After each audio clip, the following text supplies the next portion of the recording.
Hi, Peter Charles here, folks, for Life Fly Fishing. And today in this video, let's get into a problem we all have to face when we're tying our soft hackle flies, or North Country spiders. In that the packs of feathers we get are often have way too many large feathers. And if you try wind them on a size 14 or a size 16 hook, they're going to look pretty ugly. So there are ways around the problem. I want to discuss these approaches. And so if you get a feather like this beastie right here, I mean, that's a big feather. You're not going to be able to do very much with that, with trying to wind that on a size 16 hook. So what can you do about it? Well, there is a method, and I want to show you 3 flies of what I've done here. And it involves drawing the hackle back. So you can see this fellow here. This is a Grouse Green. And you can see that the feathers are pulled back. They don't stand up very well. Here's another one that's even worse. You know, that one is really drawn back. The barbs are almost flush with the body. And if you put a dubbing ball behind the barbs, you can get it to stand up a little bit. So what have I done? Okay, so how did I get from that big feather to this? So I'm just going to put a fresh hook in, and I'll quickly do a body. Okay, there we've got a body, and now we're going to put this feather on here. And I'll show you how to prep the feather and how to mount it and get a reasonably looking soft hackle spider out of it. First off, I'm going to strip off the phyllo plume, and I'm going to take off some of the barbs, reducing the overall size. So you see I've reduced it to this. However, that is still too big. Those barbs, I'll show you the barb, I'll pull a barb off. You can see they are quite long, and you're not going to get a decent looking fly out of that. It's close, it's workable. Now what I'm going to do now is I'm going to pull back roughly 1/8 of an inch, maybe 3 millimeters worth of hackle. And I'm going to turn it into that. All right. Now I'm going to cut that tip off. Now I've cut it back and reduced it to that. Now I pull it into this V shape. So that's ready to tie in. So now I'm just going to bend that over the hook and put in 2 loose wraps. And then I'm going to draw it through till I get the barbs about where I want them, and roughly the length of the hook shank. And now I don't trim it off at this stage. That's important. I'm going to leave it there, and I'm going to work the barbs around the hook, and they're all the way around the hook.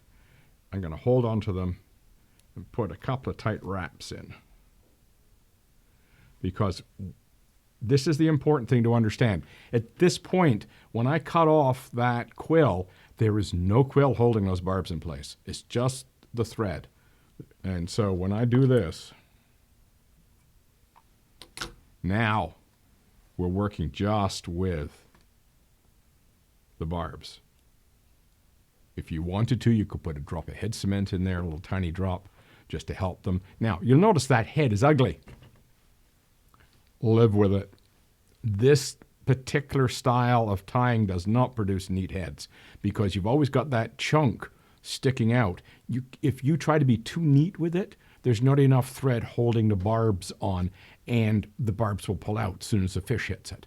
If you look at this book, and you'll see he does something similar to what I'm doing. It's a little different, but it's same concept. You'll see the heads on his flies. Ugly. And there's a reason. We want flies that last. So, I would put a few more tight wraps in here before I wet finish.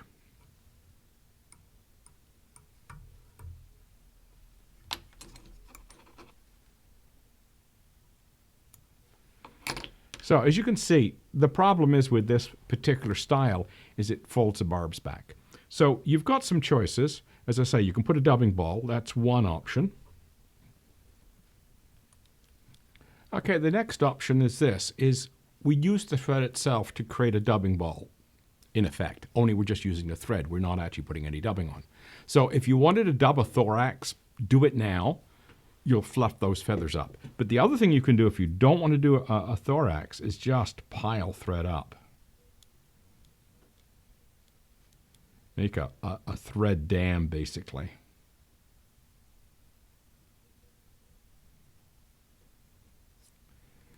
Now, especially if you try to get a sharp edge to it,